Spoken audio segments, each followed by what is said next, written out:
Mining ज्ञान में आप सभी का एक बार फिर से स्वागत है। तो हमारा विनिंग एंड वर्किंग का टॉपिक चल रहा था, जिसमें कि opening of mineral deposit card lecture number 2 है।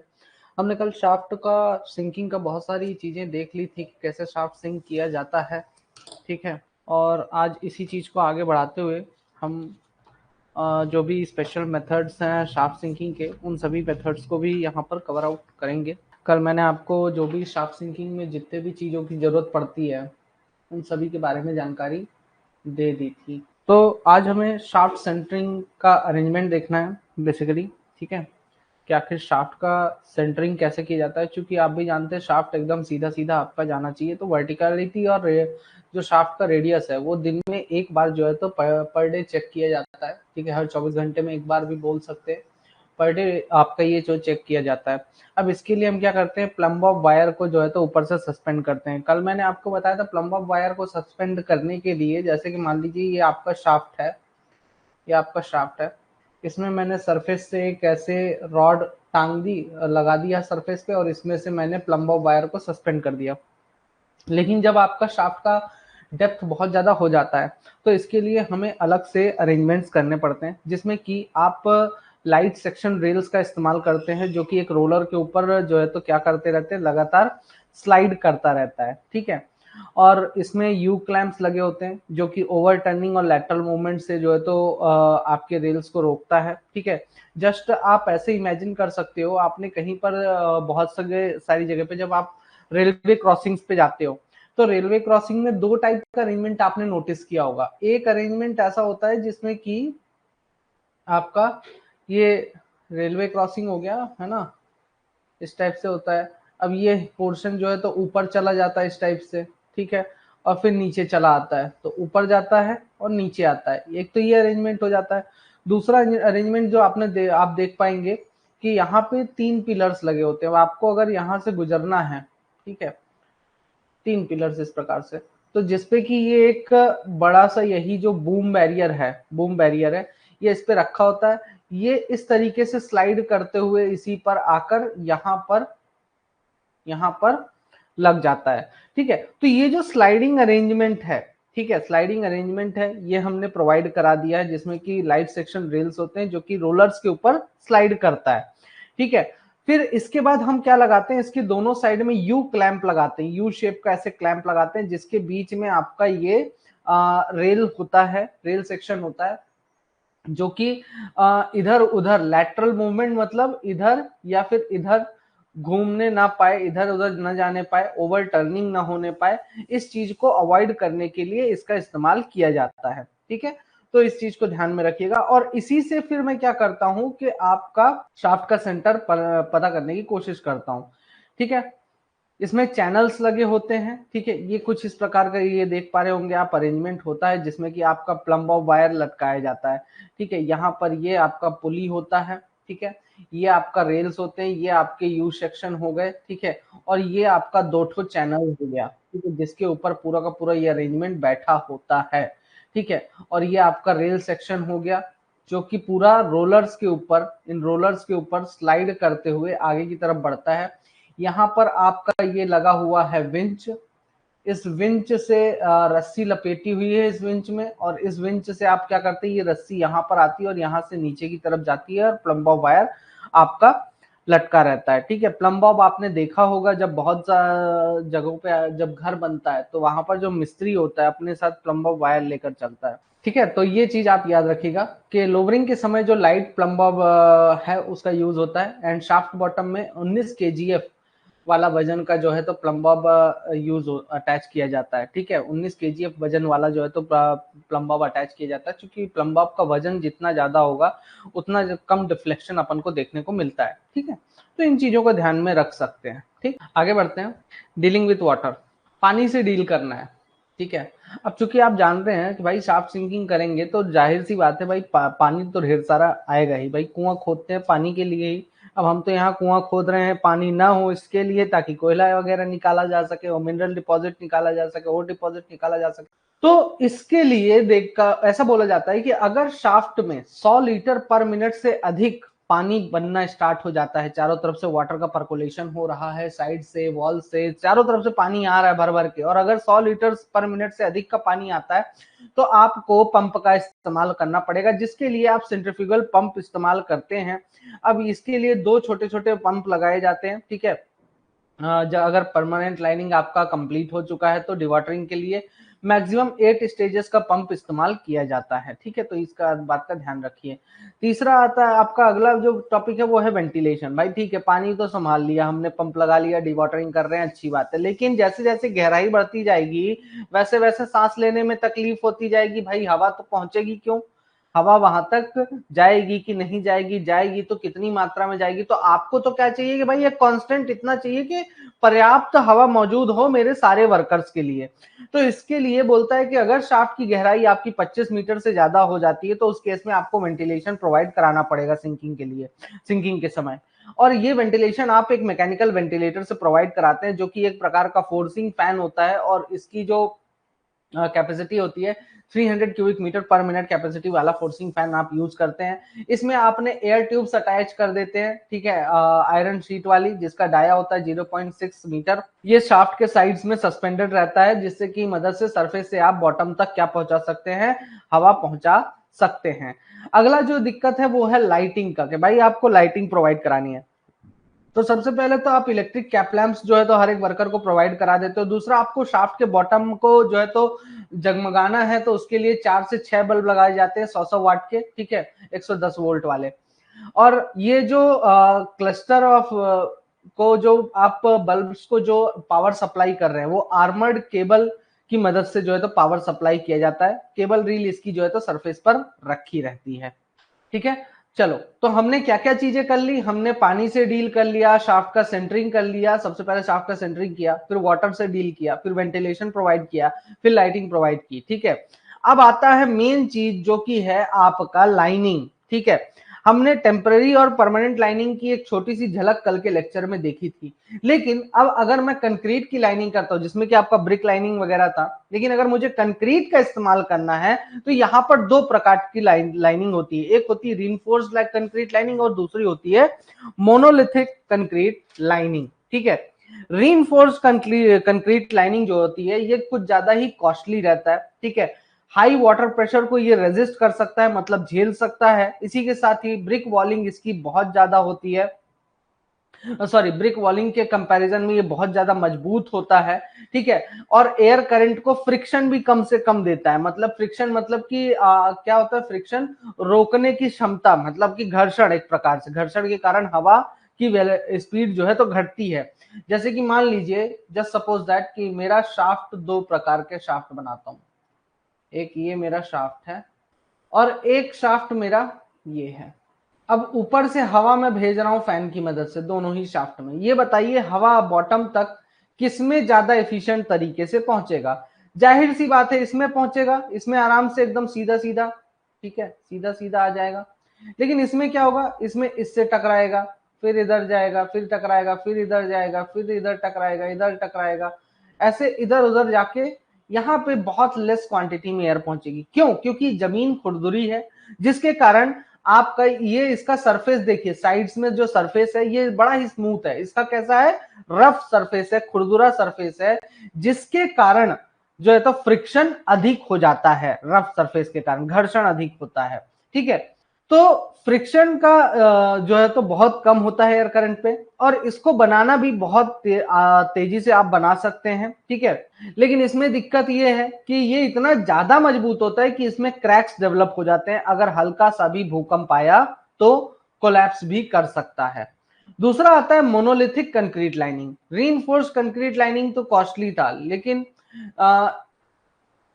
मोनोलिथिक कंक्रीट लाइनिंग, हाँ, अब देखिए जो आपका मोनोलिथिक कंक्रीट लाइनिंग होता है वो थोड़ा सस्ता पाया जाता है। क्या होता है कि जो रीइंफोर्स्ड कंक्रीट लाइनिंग है ये, चूंकि आपको जैसे कि मैंने बताया बहुत ज्यादा कॉस्टली होता है, और इसका इस्तेमाल वहां पर किया जाता है जहां पे हाई प्रेशर साइड से, जितना जब बहुत जो अगर बहुत ज्यादा प्रेशर आता है तो उसको जो है तो रेजिस्ट करने के लिए इसका इस्तेमाल किया जाता है। वहां पे रीइंफोर्स्ड कंक्रीट लाइनिंग हम करते हैं जहां बहुत ज्यादा साइड प्रेशर आता है, ठीक है। साइड प्रेशर समझ रहे हैं ना, साइड प्रेशर, साइड प्रेशर मतलब ये शाफ्ट है और शाफ्ट के ऊपर साइड में से बहुत ज्यादा प्रेशर आता है, ठीक है। ये आपका पानी के कारण भी हो सकता है, ग्राउंड मूवमेंट के कारण भी हो सकता है, बहुत सारे फैक्टर्स हैं। तो साइड से बहुत ज्यादा प्रेशर आता है, ठीक है। अब कंक्रीट लाइनिंग जो है, तो आप भी जान रहे हैं कि भाई अगर मैं ईंटे की दीवार खड़ी करता हूं तो उसके मुकाबले कंक्रीट की दीवार तो ज्यादा मजबूत होती है और फ्रिक्शन भी बहुत कम प्रोवाइड कराता है एयर को, ठीक है। रेजिस्टेंस कम रहता है एयर के ऊपर और तेजी से बना भी सकते हैं।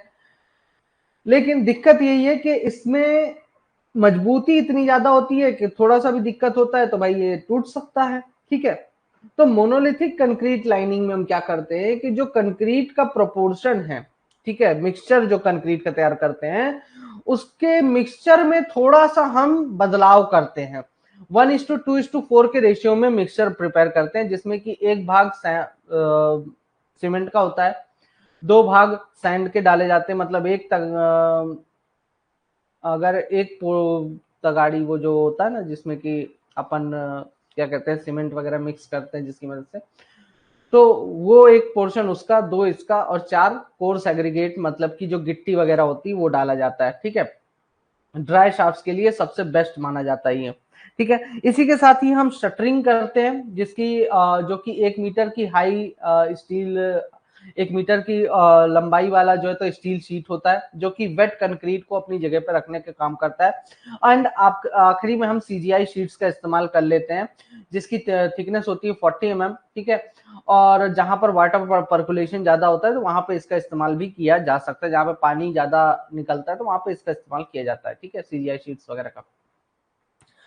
तो इस प्रकार से 2 टाइप की आपकी क्या हो जाती है, परमानेंट कंक्रीट लाइनिंग हो जाती है, जो कि आपका एक कॉस्टली होता है ना, रिजिड होता है। लेकिन अगर थोड़ा सा फ्लेक्सिबल बनाना है तो उसके लिए शीट्स वगैरह लगा के अपन जो है तो कर सकते हैं। शटरिंग बेसिकली एक प्रकार का एंगल आयरन होता है, जिसकी हेल्प से स्टील शीट्स को बोल्टिंग करके रखा जाता है। जैसा कि शटरिंग में आपको एग्जांपल दे दूं, जब घर वगैरह के पिलर्स बनाए जाते हैं तो उसमें लकड़ी का या फिर कहीं कहीं पर आयरन का एंगल यूज किया जाता है, वो शटरिंग हो जाता है, ठीक है। फिर बहुत दिनों तक शटरिंग को वहीं पर रखा रहने दिया जाता है अपनी पोजीशन पे। जब आपका कंक्रीट सेट हो जाता है तब उसको वहां से हटाते हैं, ठीक है। चलिए नेक्स्ट है कास्ट आयरन टबिंग। कास्ट आयरन टबिंग, इसको कास्ट आयरन लाइनिंग के एक प्रकार का कास्ट आयरन की लाइनिंग होती है जिसको टबिंग के नाम से जाना जाता है। ये एक प्रकार की परमानेंट वाटर टाइट लाइनिंग होती है। ये बेसिकली 2 प्रकार का होता है, एक होता है इंग्लिश टाइप की टबिंग, दूसरी होती है जर्मन टाइप की टबिंग, ठीक है। जो टबिंग प्लेट्स होती हैं उनको हम कास्ट आयरन रिब्स और फ्लेंचेस की मदद से दोनों टबिंग प्लेट्स को मजबूती के साथ जोड़ते हैं, ठीक है। टबिंग की जो थिकनेस है वो डिपेंड करती है कि भाई वाटर प्रेशर कितना विथस्टैंड करना है, मतलब कि जो वाटर प्रेशर साइड से आ रहा है तो उसको रोकने के लिए आपको कितनी जरूरत है, उस पर टबिंग की थिकनेस जो है तो डिपेंड करती है, ठीक है। अब ये जो टबिंग है ये 2 प्रकार से किया जाता है, एक होता है अपवर्ड और दूसरा होता है डाउनवर्ड। अब ये देखिए टबिंग कुछ इस प्रकार का होता है, आप जैसा कि देख पा रहे होंगे, ये कुछ इस प्रकार की टबिंग्स होती हैं, ठीक है। मतलब ये आपका पूरा का पूरा आयरन का बना रहता है, ठीक है, आयरन का बना रहता है और प्लेट्स होती है आयरन की, और इनको जो है तो हम ये नट बोल्ट की मदद से जैसा कि आप देख पा रहे हैं इसमें देखिए। अब जर्मन टबिंग, टबिंग मैंने आपको दिखाया, मैं क्या बोल रहा था कि ये जो टबिंग है ये एक प्रकार की स्टील की जो प्लेट्स होती हैं इसी शेप में रहती है, ये हिस्सा अंदर पोर्शन घुसा रहता है और ये पोर्शन पूरा का पूरा बाहर आया रहता है, ठीक है। अब इसमें आपके ये बोल्टिंग के लिए जगह दिए होते हैं, ये खांचे बने होते हैं चारों साइड में, चारों साइड में ये खांचे बने होते हैं। और इसका शेप जैसा कि आप देख पा रहे होंगे, थोड़ा सा ये इसका शेप जो है कर्व्ड शेप में होता है, ताकि आपका जो सरकमफ्रेंस है उससे मैच कर सके बेसिकली, ओके। तो इनको हम क्या करते हैं, जैसे ये एक टबिंग हो गया, मैं ऐसी दूसरी टबिंग प्लेट बगल में इसके रखूंगा और बोल्ट की मदद से टाइट कर दूंगा, सिंपल है, कुछ अलग से नहीं है। ऐसे ही इसके ऊपर टबिंग प्लेट रखूंगा और मैं नट बोल्ट की मदद से जो है तो टाइट करते चले जाऊंगा, ठीक है। तो इस प्रकार से एक पूरी दीवार खड़ी कर सकता हूं, मैं पूरी दीवार खड़ी कर सकता हूं, ठीक है। अब जर्मन टबिंग का इस्तेमाल करके अपवर्ड्स डायरेक्शन में, अब आपको क्या करना पड़ेगा, इसके लिए आपको सबसे पहले अपवर्ड डायरेक्शन में जर्मन टबिंग जो है तो आपको बनाना है। तो इसके लिए सबसे पहले तो एक स्ट्रॉन्ग लेवल ग्राउंड प्रिपेयर किया जाता है, ठीक है। जो इसकी कास्ट आयरन वेजिंग्स होती हैं उसको कर्व किया जाता है, मतलब उसको राउंड शेप में कन्वर्ट किया जाता है। फिर टबिंग प्लेट्स को एक दूसरे के ऊपर रख रख के जो है तो हम जमा देते हैं, ठीक है।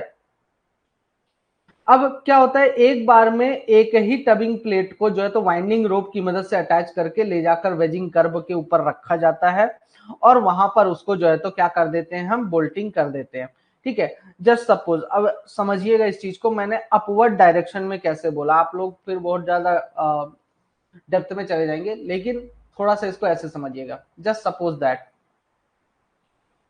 ये मेरा शाफ्ट है, ठीक है, जर्मन टबिंग समझाता हूं।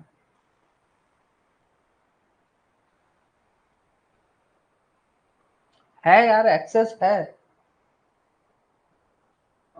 चेतन, एक्सेस है उसका, रिकॉर्डेड वीडियोस जो है तो रिकॉर्डेड आप देख सकते हो लैपटॉप में। हाँ, मैं पीडीएफ के लिए मैं नहीं कर सकता हूँ कि आप लैपटॉप पे देख पाए, बाकी इसके लिए परमिशन दे के रखी हुई है मैंने ऑलरेडी।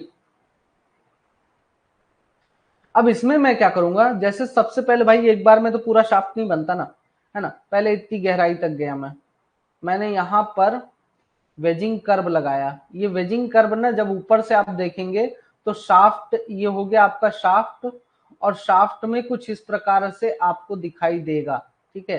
ये एक प्रकार की प्लेट होती है जो कि ऐसे रखी रहती है शाफ्ट के अंदर, ठीक है, शाफ्ट में धंसा कर इस प्रकार से शाफ्ट के अंदर से मैं जो है तो इस प्लेट को लगा देता हूं। अब इसी के ऊपर मैं क्या करूंगा, अपना सबसे पहले जो है तो कौन सा प्लेट लाके रखूंगा, जर्मन टबिंग वाला प्लेट लाके रखूंगा, फिर इसके ऊपर रखूंगा, फिर इसके ऊपर रखूंगा, इसके ऊपर रखूंगा, तो ये नीचे से ऊपर की तरफ मैं जा रहा हूं, ठीक है। तो ये अपवर्ड कंस्ट्रक्शन हो गया जर्मन टबिंग का। फिर अगला स्टेप, फिर कुछ नीचे गए, फिर ऐसे ही किया वेजिंग कर्व लगा के, ठीक है, वेजिंग वेजेस रहते हैं इनका इस्तेमाल करके, ये फिर से जमा दिया नीचे से ऊपर की तरफ, अपवर्ड, ठीक। तो इस प्रकार से आप क्या कर सकते हैं, आप जो है तो जर्मन टबिंग कर सकते हैं, ठीक है। हाँ, अब दो फ्लेंचेस, फ्लेंचेस क्या होते हैं, फ्लेंचेस देखिए आपको मैं बता दूं, फ्लेंच समझने का सबसे अच्छा और आसान तरीका है, पाइप देखा होगा आपने, और पाइप में इस प्रकार का राउंड शेप होता है, निकला हुआ हिस्सा होता है, इसको बोलते हैं फ्लेंच, फ्लेंच। अब दो फ्लेंच को जोड़ने के लिए, दो फ्लेंचेस को जोड़ने के लिए आप क्या यूज कर सकते हो, नट बोल्ट लगाते हो।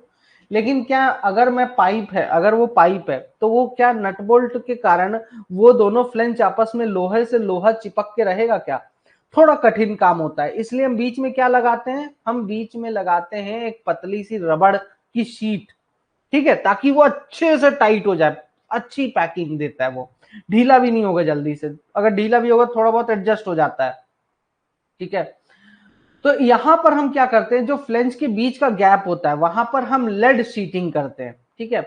पीडीएफ आपका मैंने कल बाकी के सारे कोर्सेस में अपडेट कर दिया था, बस आपका जो कोर्स बचा हुआ है SCCL वाला, ठीक है, उस कोर्स बस में अपडेट करना बचा हुआ है, तो आज उसमें भी अपडेट कर दूंगा। कल मैंने बाकी सारे कोर्सेस में अपडेट कर दिया था जितना भी DGMS वाला है, ठीक है। हाँ, फिर हम क्या करते हैं, टबिंग के पीछे क्या लगाते हैं, हम टबिंग के पीछे क्विक सेटिंग सीमेंट डालते हैं, ठीक है। और उसके बाद अगली रिंग का इस्तेमाल करेंगे, अगली रिंग उसके बाद प्लेस किया जाता है, ठीक है। हर 20 मीटर के इंटरवल पे एक्स्ट्रा कर्व्स लगाए जाते हैं। अब वो डिपेंड करता है कि स्ट्राटा का नेचर कैसा है ना, कर्व जितने ज्यादा होल्ड करने, होल्डिंग कैपेसिटी उतनी अच्छी, मजबूती उतनी अच्छी। अब जर्मन टबिंग आपको डाउनवर्ड्स डायरेक्शन में बनाना है, ठीक है, डाउनवर्ड डायरेक्शन में जर्मन जर्मन टबिंग आपको बनाना है। अब इसके लिए हम क्या करते हैं, सिंपल सा एक रिंग लेते हैं, एक रिंग लिया जो कि दीवार में इस प्रकार से धसी होती है, शाफ्ट के साइड्स में, ठीक है, ये एक पोर्शन दिखाया है, शाफ्ट का एक साइड का पोर्शन दिखाया है, तो उसमें ये एंकरेज जो है तो मैंने रिंग इसमें ऐसे लगा दी है, ठीक है। अब इस एंकरेज रिंग में इस प्रकार से, सिंपल सी बात है यार, ये एक प्रकार की इस शेप की रिंग होती है। अब इस रिंग से नीचे की तरफ जर्मन टाइप टबिंग को आप लगा सकते हो, नट बोल्ट की मदद से टाइट करते हुए लटका सकते हो, और ऊपर वाले को भी आप बकायदा टाइट कर दो ऐसे ही नट बोल्ट की मदद से। आई बात समझ में? ठीक है, ऐसे एंकरेज की मदद से ऐसे नीचे लटकाते हुए चले जाते हैं नीचे की तरफ, तो ये डाउनवर्ड डायरेक्शन में हो गया, जिसमें हम एंकरेज का इस्तेमाल करके क्या करेंगे, टबिंग्स को लटका देते हैं हवा में, ठीक है। फिर आखिरी में सबसे नीचे में क्या लगा देता हूँ, रिटेनिंग प्लेट लगा देता हूँ, जो कि इसको होल्ड करके पूरे को रखेगा। ये होता है रिटेनिंग प्लेट, यहाँ पे लगी होती है, जैसा कि आप देख पा रहे हैं यहाँ पे, ठीक है। तो ये पूरा का पूरा इसका अरेंजमेंट हो जाता है। अब इसके अंदर, इसके पीछे मुझे अगर क्या करना है, मुझे डालना है क्या, सीमेंट, तो इसके लिए मैं एक ऐसा ग्राउटिंग पाइप लगाऊंगा, ठीक है। और उस ग्राउटिंग पाइप की मदद से इसमें जैसे ही सीमेंट डालूंगा तो ये सीमेंट लेके इसके पीछे ले जाके पूरा सीमेंट भर देता है, ठीक। ये पूरी एक प्रोसेस होती है। तो ये हो गया कंस्ट्रक्शन ऑफ जर्मन टबिंग डाउनवर्ड्स, ठीक है। तो दो डायरेक्शन में हम जर्मन टबिंग कंस्ट्रक्ट कर सकते हैं, ठीक है। अब ये कुछ एडवांटेजेस वगैरह हो गए, ठीक है। अब शाफ्ट का अपवर्ड ड्राइवेज करना, मतलब नीचे से ऊपर की तरफ मुझे शाफ्ट बनाना है। ज्यादातर मेटल माइंस में क्या होता है, अपवर्ड ड्राइवेज शाफ्ट जो है तो सबसे ज्यादा प्रैक्टिस किया जाता है, ठीक है। जैसे कि आपके बहुत सारे मेथड हो जाते हैं, वर्टिकल क्रेटर मेथड हो गया, ब्रेस्ट स्टॉपिंग हो गया, ठीक है। इस प्रकार से बहुत सारे मेथड्स हैं जिसमें कि हम शाफ्ट नीचे से ऊपर की तरफ बनाते हैं, ठीक है। और मेटल माइंस में इसका सबसे ज्यादा इस्तेमाल किया जाता है, स्पेशली स्टेपल पिट का। स्टेपल पिट क्या है, एक प्रकार का वर्टिकल शाफ्ट होता है जो कि दो अंडरग्राउंड रोडवेज को ज्वाइन करता है, लेकिन सरफेस तक नहीं जाता है शाफ्ट, बट ये सरफेस से नहीं जुड़ा होता है। ऐसे शाफ्ट को मैं क्या बोलूंगा, स्टेपल पिट बोलता हूं। जैसे कि फॉर एग्जांपल आप देख पा रहे होंगे यहाँ पे सरफेस से मैंने एक शाफ्ट बनाया, ठीक है, सरफेस से एक शाफ्ट बनाया। अब मेरी एक कोलसीम, या बोलूं कि मेरी एक गैलरी यहां पर भी है और एक गैलरी यहां पर भी। मुझे चाहिए कि भाई ये दोनों गैलरीज जो है तो ज्वाइन हो जाए, तो इसको ज्वाइन करने के लिए ये मैंने एक बीच में शाफ्ट बनाया, ठीक है। ये शाफ्ट बनाया, इस शाफ्ट को मैंने क्या कहा, अब ये सरफेस तक नहीं पहुंचा, अभी ये सरफेस से इतना डिस्टेंस मेंटेन करके चल रहा है, तो इसको मैंने क्या कहा, इसको मैंने कहा स्टेपल पिट। इस प्रकार के शाफ्ट को जो दो अंडरग्राउंड रोडवेज को जोड़ने के लिए बनाया जाता है, उसको स्टेपल पिट कहा जाता है, ठीक है। अब सिंकिंग के कुछ स्पेशल मेथड्स होते हैं, जैसे कि आपका पाइलिंग सिस्टम हो गया, कैसन मेथड हो गया, एंड फ्रीजिंग मेथड हो गया, सीमेंटेशन प्रोसेस हो गया। यहां तक किसी को कोई डाउट है तो आप बता सकते हैं, अगर क्लियर है तो वाई लिख दीजिए। चलिए, कोई डाउट नहीं है, कमेंट कमेंट कर दिया करो यार, थोड़ा लगता है आज आप सुन रहे हो है ना। और डाउट्स पूछो, मैं बड़ा खाली खाली लगता है अगर कोई डाउट नहीं पूछता है तो। And whenever you create a doubt ना, it's good, because doubt create करने से क्या होता है कि हमारे कॉन्सेप्ट क्लियर होते हैं। हमेशा कॉन्सेप्ट पकड़ना, चीजें रटने से काम नहीं बनता है, हमेशा कॉन्सेप्ट पकड़ने से काम बनता है, ठीक है। तो कॉन्सेप्ट पकड़ो, वो चीज आपको फील जब तक ना हो जाए तब तक आप अपने डाउट्स पूछ सकते हैं, ठीक है। और बिटवीन द क्लास पूछना भी बेस्ट होता है कि लगे हाथ में आपके आपके तो डाउट्स क्लियर होंगे, बाकी लोगों के भी डाउट्स क्लियर हो जाते हैं इसमें, ठीक है। तो थोड़ा डाउट्स क्रिएट करिए, एंड कुछ दिनों में मैं आपको मॉक टेस्ट वगैरह भी प्रोवाइड कराऊंगा, जिससे कि आपको हेल्प आउट हो जाएगा, अच्छा खासा प्रैक्टिस कर हो जाएगी आपकी, और इससे मैक्सिमम क्वेश्चंस भी आपके कवर अप हो जाएंगे। और वर्किंग अकाउंट सी क्लास नहीं दिख रहा, किस कोर्स में आप? कोई बात नहीं चेतन जी, आप मुझे, अच्छा लाइव क्लास। अब देखिए इसके लिए भी एक अच्छा सॉल्यूशन यही है, हर एक फैकल्टी का आपके पास कांटेक्ट नंबर है, ठीक है। व्हाट्सएप ग्रुप पे आप जुड़े ही हैं अपने अपने कोर्स में के जो रेस्पेक्टिव कोर्सेस हैं उसके ग्रुप में। तो रिकॉर्डेड वीडियोस आपको पर डे देखना पड़ेगा। मतलब जिस दिन भी रिकॉर्डेड वीडियो, लाइव क्लास नहीं अटेंड कर पाते, रिकॉर्डेड देखिए। रिकॉर्डेड देखने के बाद जो है तो आपका जो भी डाउट होता है तुरंत आपको क्या करना पड़ेगा, तुरंत ही आपको जो है तो जो भी डाउट होता है तो आप डायरेक्ट व्हाट्सएप कर सकते हैं। लाइव क्लासेस का मैं देखता हूँ यार, वो अपडेट तो हो जाना चाहिए, बट पता नहीं क्यों सिर्फ जिस कोर्स में लेता हूँ, जैसे अभी मैं विनिंग एंड वर्किंग कोर्स में जाके बाकी सारे कोर्सेज को इसमें ऐड कर लेता हूँ। तो पहले क्या होता था कि जितने भी कोर्सेज को ऐड कर रहा हूँ उन सभी कोर्सेज में लाइव क्लास शो होता था, बट प्रेजेंट में वही दिक्कत है कि लाइव क्लास शो नहीं हो रहा। देखता हूँ, मैं इसके लिए बात करता हूँ ऐप मेकर से, तो आपका जल्द से जल्द इसका भी सॉल्यूशन हो जाएगा। आज कल में मैं करता हूँ इसका। अब बताए हो, अभी तक बताया नहीं कोई, अब बताए हो तो मैं देखता हूँ, है ना। हाँ, बैक साइड में अब अगर आप कंक्रीट लगा देते हैं ना, तो आप जाहिर सी बात है, सिंपल सी बात है, कॉमन सेंस, बिल्कुल सही बोल रहे हैं आप कि भाई साहब पानी कैसे निकलेगा, है ना। पानी देखिए क्या होता है, इसके लिए मैंने कल आपको बताया था कि पानी जो है तो आपका पाइप फिट करते हो यहाँ पे, ठीक है। ये देख पा रहे होंगे पानी के लिए, ये यहाँ पर इसमें एकदम पीछे साइड में पाइप लगा रहता है जो कि एकदम बॉटम में पानी ले जाके छोड़ता है, ठीक है। अगर एकदम पूरी तरीके से अगर रीइंफोर्स्ड कंक्रीट लाइनिंग कर रहे हैं या आप मोनोलिथिक कंक्रीट लाइनिंग कर रहे हो, उस केस में तो वी पोल्स बनाते हैं। लेकिन इस केस में क्या करते हैं, एकदम बैक साइड में मैं ऐसे एक पाइप फिट कर दूंगा, उस पाइप की मदद से पानी पूरा नीचे से ऐसे निकल जाया करेगा, ठीक है। वाटर पाइप फिट कर दो सर। चलिए आगे बढ़ते हैं। पाइलिंग सिस्टम,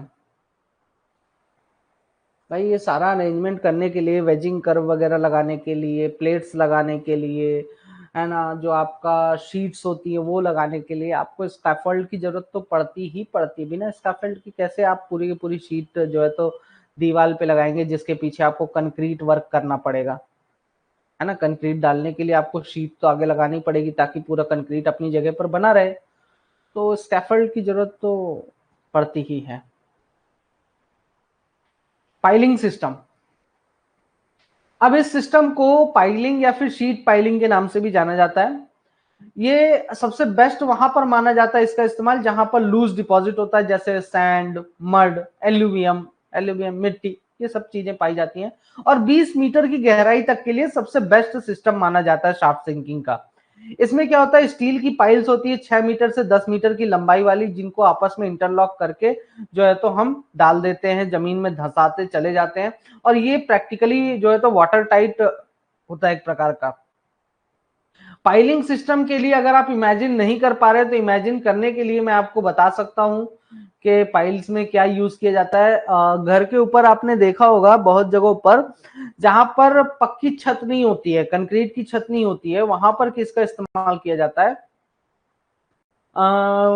सीमेंट की जो शीट है वो रख दी जाती है, लोहे की शीट रखी जाती है, ठीक है। या फिर जनरली लोग बाग आजकल परमानेंटली कहाँ पे ज्यादातर यूज करते हैं, जो आपकी शीट है, क्या बोलते हैं उसको, हाँ, जो सीढ़ी होती है घर की, उसमें छत के पास जो सबसे टॉप पोर्शन होता है सीढ़ी वाले हिस्से का, उसमें टॉप पोर्शन पे जो है तो आप जो है तो ये सिस्टम लगा हुआ देख सकते हैं, ठीक है।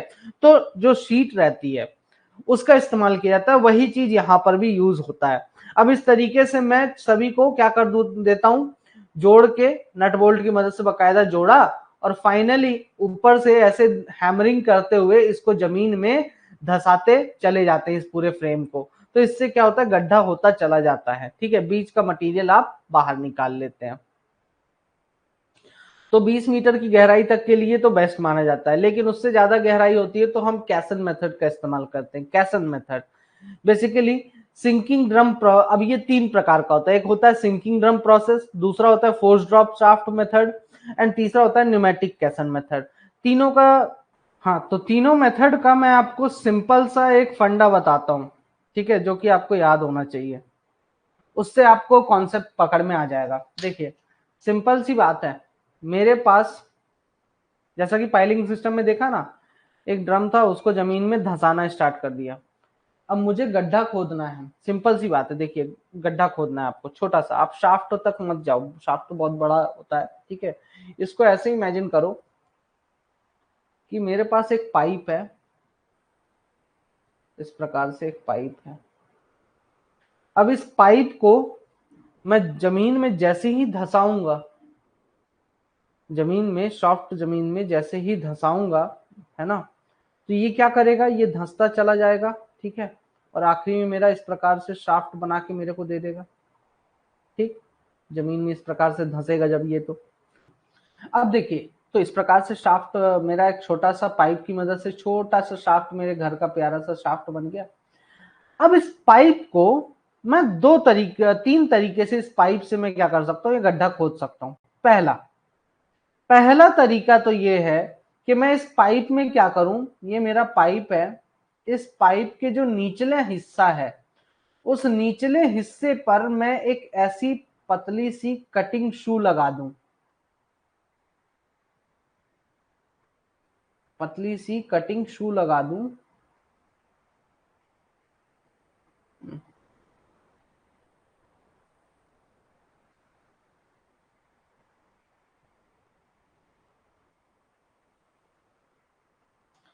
ठीक है, अब ये कटिंग शू क्या करेगा, जैसे ही मैं नीचे की तरफ धक्का दूंगा, ऐसे हाथ से दबाऊंगा या हैमरिंग करूंगा, तो ये कटिंग शू बहुत इजीली कट करते हुए चला जाएगा।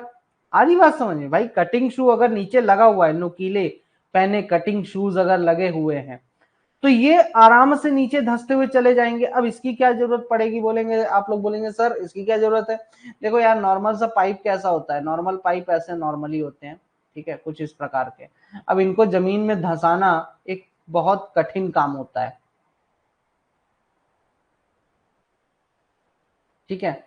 अब ये चूंकि पोर्शन फ्लैट होता है, इसलिए इसको जमीन में धंसा पाना थोड़ा सा कठिन काम होता है, ठीक है, इस फ्लैट पोर्शन के कारण। तो अगर मैं इसमें कटिंग शू लगा दूं तो ज्यादा आसान हो जाएगा। अब आप चूंकि ये जान रहे हो, ये यहाँ पर जो कैसन मेथड है, यहाँ पर पाइप की जगह पे क्या यूज होता है, सिलेंड्रिकल ब्रिक वर्क यूज होता है। ईंटे से बनी पूरी की पूरी पाइप जैसी स्ट्रक्चर होता है, उसको जो है तो धंसाया जाता है। जैसा कि नदी नाले जब बनते हैं, तो देखते हो नदी नाले जब रोड क्रॉस करती है, तो नदी नाले जहां पर भी पड़ते हैं रोड, रोड के नीचे वहां पे बड़े बड़े सिलेंड्रिकल ड्रम्स लगाए जाते हैं, उस टाइप का पूरा ये सिस्टम होता है, उसको जमीन में धंसाना है, कठिन काम होगा, आप भी जान रहे हो, ठीक है। तो इसलिए मैं क्या करूंगा, इसमें कटिंग शू लगा देता हूं, ठीक है। माइल्ड स्टील रिंग होती है जो कि बॉटम में अटैच रहती है, इसके एक एंड में अटैच रहती है, और जैसे ही हम इसको जमीन में रखते हैं, तो ये धीरे धीरे खुद ही हल्का सा भी प्रेशर डालने पर आराम से ये जमीन में धंसता चला जाता है, ठीक है। कंक्रीट के सिंकिंग ड्रम्स का भी आप इस्तेमाल कर सकते हैं, ठीक। दूसरा तरीका, कि मैं इसको ऊंचाई से ऐसे फेंकूं, ऊंचाई से, इतनी ऊंचाई से फेंकूं कि ये टफ और लूज ग्राउंड में अपने आप फोर्स के साथ धंसता चला जाए, ठीक है। एक तो ये तरीका हो जाता है। तीसरा तरीका है न्यूमेटिक कैसन मेथड, जिसमें कि क्या होता है, जहां पर पानी का बहुत ज्यादा खतरा होता है कि शाफ्ट में पानी भर सकता है, ठीक है, तो हम क्या करते हैं, हमारे ये जो पाइप था, इसके ऊपर मैं कंप्रेस्ड एयर की मदद से प्रेशर डालूं, ठीक है। तो कंप्रेस्ड एयर की मदद से जब मैं प्रेशर डालूंगा, तो ये ऑटोमेटिकली धीरे धीरे नीचे की तरफ दबता चला जाएगा।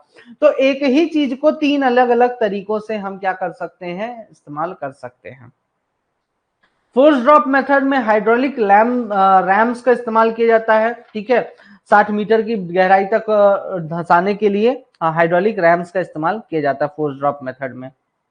ऐसा क्यों किया जाता है, देखिए कभी कभार क्या होता है कि जो आसपास की दीवार है मिट्टी की, उसके कारण फ्रिक्शन इतना ज्यादा जनरेट होता है, जिस कारण से जिस कारण से फोर्स ड्रॉप मेथड अनसक्सेसफुल हो जाता है। इसलिए हाइड्रोलिक रैम्स यूज करते हैं, ठीक है, जो कि प्रेशर डालते हैं उसके ऊपर दबाने के लिए। अब अपने हाथ से तो दबाएंगे नहीं, तो हाइड्रोलिक मशीन लाते हैं, वो तो ताकत लगा के दबाती है, तो वो धंसता चला जाता है। तो अलग अलग तरीके हैं जिनका इस्तेमाल कर सकते हैं। ये आप देख पा रहे होंगे यहाँ पर, एक शाफ्ट सिंकिंग चल रहा है बकायदा।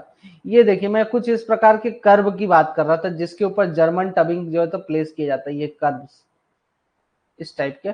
बस समझ लीजिए ये आयरन की प्लेट्स इसकी जगह पर रखी हो तो ज्यादा बेटर है। अगला जो मेथड आता है वो है फ्रीजिंग मेथड। फ्रीजिंग मेथड जो है तो वहां पर यूज होता है जहां पर पानी बहुत ज्यादा होता है। जैसे फॉर एग्जांपल रशिया ठंडी जगह है ना, 12 महीना मेरे को लगता है वहां ठंडी पड़ती है। तो रशिया में क्या होता है कि जो पानी है ज्यादातर पोर्शन वो जमा हुआ है। अब उसके जमे होने के कारण उसके नीचे जितनी भी और डिपॉजिट्स हैं, मिनरल्स हैं, जो भी पाया जाता है वो निकाल पाना कठिन है। भाई पानी है ना, ऊपर से पानी कुछ जमा हुआ, कुछ पिघला हुआ, ऊपर की तो बर्फ जमी हुई है लेकिन नीचे का तो भाई पानी ही है ना, वो थोड़ी जमेगा उतना डेप्थ तक।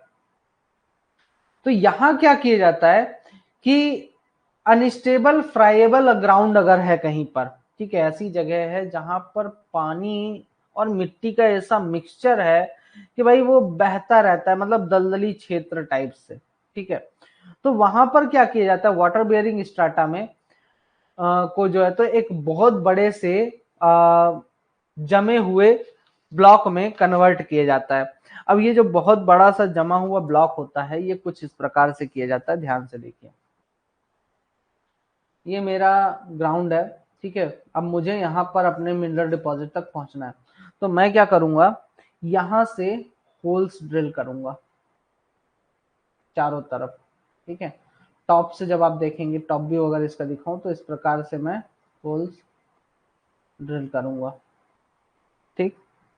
होल्स ड्रिल करने के बाद मैं यहाँ पर भी होल्स ड्रिल करूंगा, ठीक है। सब जगह होल्स ड्रिल किया, ढेर सारे होल्स ड्रिल हो गए।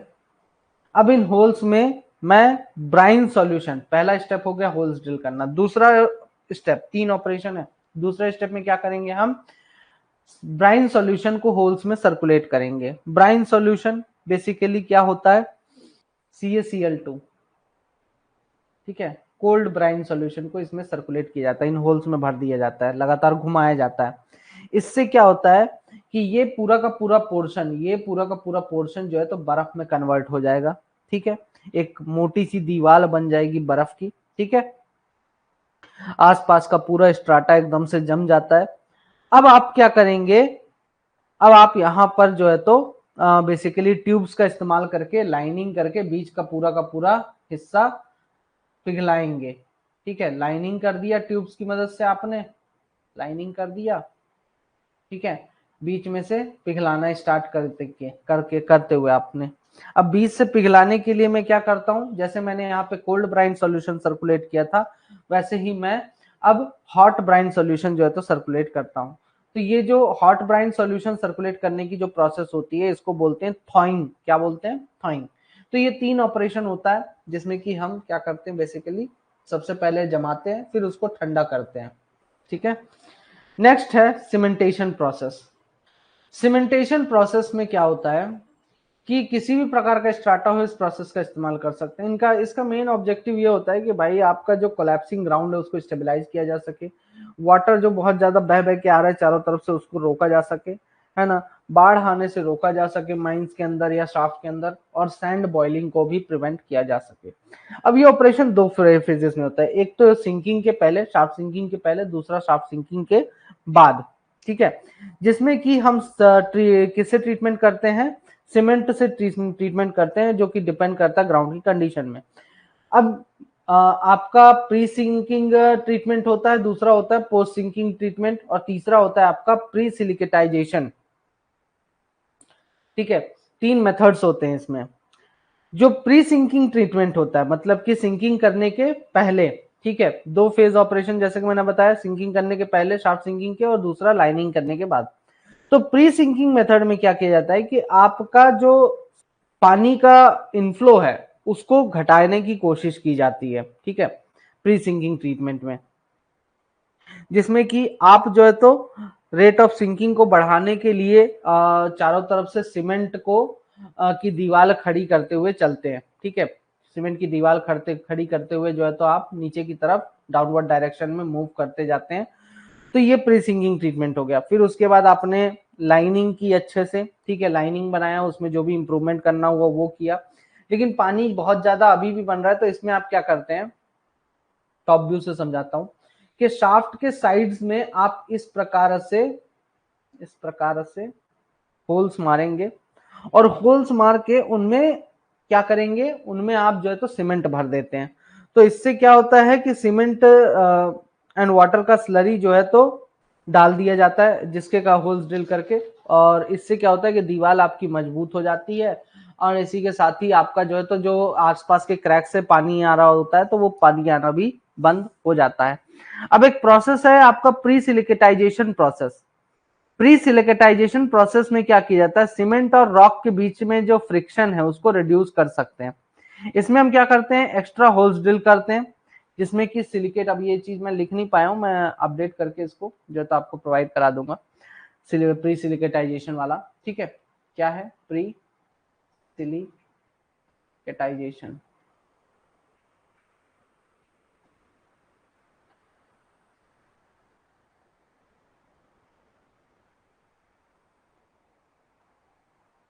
प्री सिलिकेटाइजेशन में क्या होता है, एक्स्ट्रा होल्स हम ड्रिल करते हैं, जिसमें कि आपका सिलिकेट ऑफ सोडा डाला जाता है होल्स में। सिलिकेट ऑफ सोडा, जैसा कि अभी मैंने बताया ना, पोस्ट सीमेंटेशन ट्रीटमेंट, सेम यही चीज यहाँ पर भी होता है। ठीक है, जिस बस वहां पर हम सीमेंट और पानी का इस्तेमाल कर रहे थे, यहाँ पर हम सिलिकेट ऑफ सोडा एंड दूसरा आपका एल्यूमिनियम सल्फेट का इस्तेमाल करते हैं।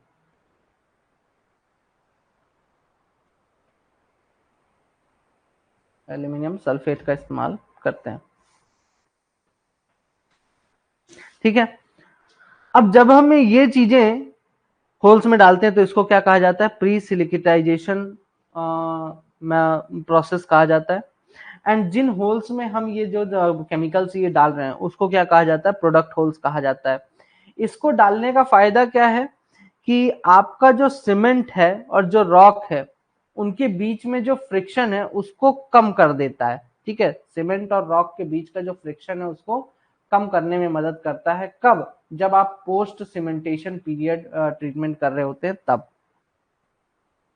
ठीक है, सीमेंट तो डाल रहे हो होल्स में, लेकिन क्या है कि फ्रिक्शन बहुत ज्यादा है, उस फ्रिक्शन को रिड्यूस करने में ये मदद करता है। ठीक है, तो ये आपका पूरा का पूरा जो है तो एक टॉपिक था।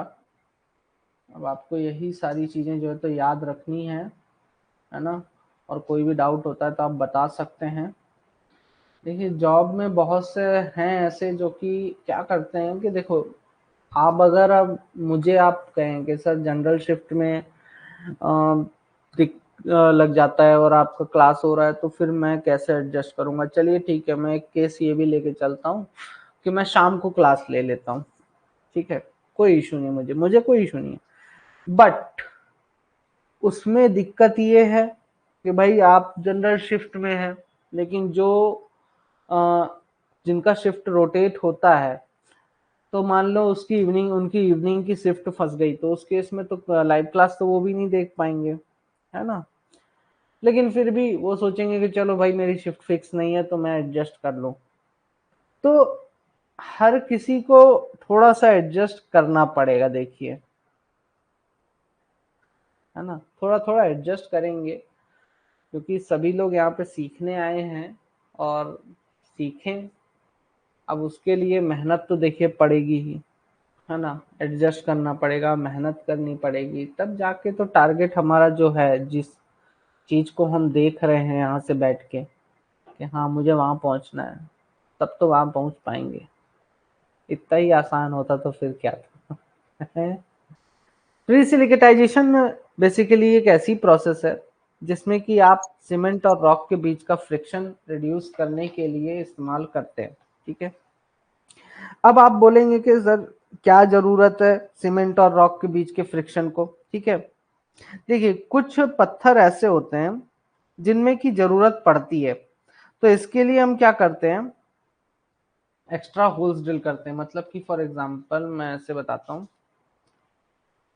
आपको ये तो समझ में आ ही गया होगा, क्या बोलते हैं, पोस्ट सीमेंटेशन, जिसमें कि मैंने क्या किया है, ये शाफ्ट था, शाफ्ट के साइड्स से मैंने दीवार में इस प्रकार से होल्स ड्रिल करके इनमें सीमेंट और वाटर का मिक्सचर भर दिया था। ठीक है, फिर मैं क्या करता हूँ, कुछ एक्स्ट्रा होल्स और ड्रिल करूंगा, कुछ एक्स्ट्रा होल्स और ड्रिल करूंगा, और ये एक्स्ट्रा होल्स मेरे किस काम आएंगे, इनका काम होगा कि इनमें मैं क्या भर दूं, इनमें मैं भर दूंगा silicate of soda and aluminium sulphate. ठीक है, ये दो चीजें भर दूंगा।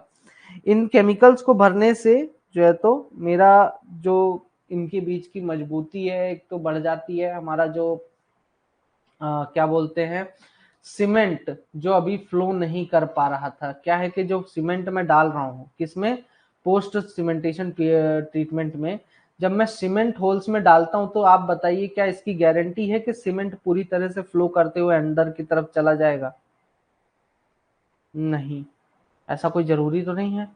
क्यों ऐसा होगा? क्योंकि जो पत्थर है वो सीमेंट और पानी के मिक्सचर को फ्लो होने से रोकेगा। लेकिन अगर मैं ऐसा केमिकल डाल दूं जो कि इसके फ्रिक्शन को घटा दे, तो बन गई बात हमारी, है ना? इन होल्स से, ये क्रैक्स से इन तक पहुंच जाएगा, ये केमिकल इन क्रैक्स से यहां तक, इन होल्स तक पहुंच जाएगा। ठीक है, धीरे धीरे बह के। आई बात समझ में? बेसिकली मुझे पोस्ट सीमेंटेशन ट्रीटमेंट करना है, मतलब कि मुझे दीवार में अपने पानी और सीमेंट के मिक्सचर को जितना अंदर तक हो सकता है भेज दूं, ताकि इससे फायदा क्या होगा देखिए। चलो एक बार फिर से बताता हूँ सिंपल सी भाषा में, ये पूरा जो सीमेंटेशन प्रोसेस है सिंपल सी भाषा में एक बार फिर से देखते हैं। देखिए, ये मैं शाफ्ट बना रहा हूँ। ठीक है, शाफ्ट बनाने में मुझे करना है सीमेंटेशन मेथड। अब सीमेंटेशन मेथड में मुझे क्या करना है, दो फेज में इसको करूंगा। पहला, सिंकिंग करने के पहले, ठीक है, एक तो सिंकिंग करने के पहले, और दूसरा शाफ्ट की लाइनिंग बनाने के बाद। सिंकिंग करने के पहले मैं ऐसे स्ट्राटा में होल्स किया, स्ट्राटा में होल्स करते गया, और मैंने जो है तो अपने स्ट्राटा में होल्स करके जो है तो शाफ्ट में इस प्रकार से चारों तरफ से स्ट्राटा में होल्स करके, होल्स ड्रिल करके मैंने इसमें सीमेंट भर दिया। अब मेरा ये जो आसपास का एरिया है मजबूत हो गया। अब यहाँ पर मैंने फिर शाफ्ट बनाना स्टार्ट किया। जब आसपास का एरिया मजबूत हो गया, पानी कम से कम आने लगेगा, ठीक है, वाटर बियरिंग स्टार्ट है, पानी कम से कम आने लगेगा, तो अब मैंने यहाँ पे शाफ्ट बनाना स्टार्ट किया। फिर मैंने शाफ्ट की लाइनिंग बना दी, इस प्रकार से शाफ्ट की लाइनिंग बनाई। ठीक है, सीमेंट की बढ़िया कंक्रीट की लाइनिंग बना दी मैंने, या ब्रिक की लाइनिंग बना दी, जो भी मेरा मन होगा, जो भी मेरा मन होगा। ठीक है, बढ़िया से लाइनिंग बनाई मैंने।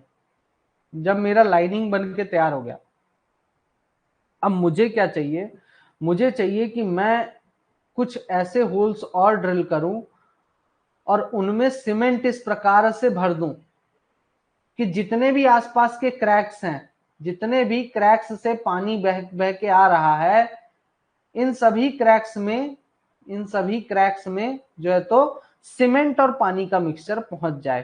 तो ये जो दीवार है अब इतनी मजबूत हो जाएगी, है ना? शाफ्ट के चारों तरफ अब इतनी मजबूत दीवार खड़ी हो जाएगी। इससे ये फायदा होगा कि पानी बचेगा ही नहीं, अच्छी खासी मजबूत। पूरे क्रैक्स में मैंने क्या कर दिया है, सीमेंट भर दिया होल्स ड्रिल करके। ठीक है, लेकिन ये होल्स जो ड्रिल करके मैंने सीमेंट भरा, ये यार एंड तक नहीं पहुंच रहा है, इस पॉइंट तक नहीं पहुंच रहा, इस पॉइंट तक नहीं पहुंच रहा, इस पॉइंट तक नहीं पहुंच रहा, इस पॉइंट तक नहीं पहुंच रहा, यहां तक नहीं पहुंच रहा, यहां तक नहीं पहुंच रहा। कैसे पहुंचेगा? तो मुझे फ्रिक्शन को घटाना है। अब फ्रिक्शन को घटाने के लिए मैंने निकाला कि यार कुछ एक्स्ट्रा होल्स ड्रिल करते हैं, इस प्रकार से कुछ एक्स्ट्रा होल्स ड्रिल करते हैं, और इन एक्स्ट्रा होल्स को ड्रिल करके मैं क्या करूंगा, प्री सिलिकेटाइजेशन करूंगा इसका, इनमें, जिसमें कि मैं सिलिकेट ऑफ सोडा नामक केमिकल एंड एल्यूमिनियम सल्फेट नामक केमिकल डालूंगा इसमें। ठीक है, अब इसमें क्या किया जाता है, सबसे पहले सिलिकेट ऑफ सोडा डाला जाता है, उसके बाद एल्यूमिनियम सल्फेट इन होल्स में डाला जाता है। अब ये क्या कर देते हैं, पूरी तरह से फ्रिक्शन को घटा देते हैं। अब मैं डालूंगा सीमेंट और वाटर का मिक्सचर, बोले तो पोस्ट सीमेंटेशन ट्रीटमेंट। ठीक है, जब मैं ये डालूंगा तो अब इजीली ये फ्लो करते हुए इस पॉइंट तक, इस पॉइंट तक और आगे तक भी जा सकता है। सभी क्रैक्स में इजीली फ्लो करना स्टार्ट कर देगा, फ्रिक्शन चूंकि मैंने घटा दिया है। आई बात समझ में? क्लियर है? करुणाकर। तो आज के लिए इतना ही, शेष अगले लेक्चर में। Till then all the best and thank you so much. Good night everyone.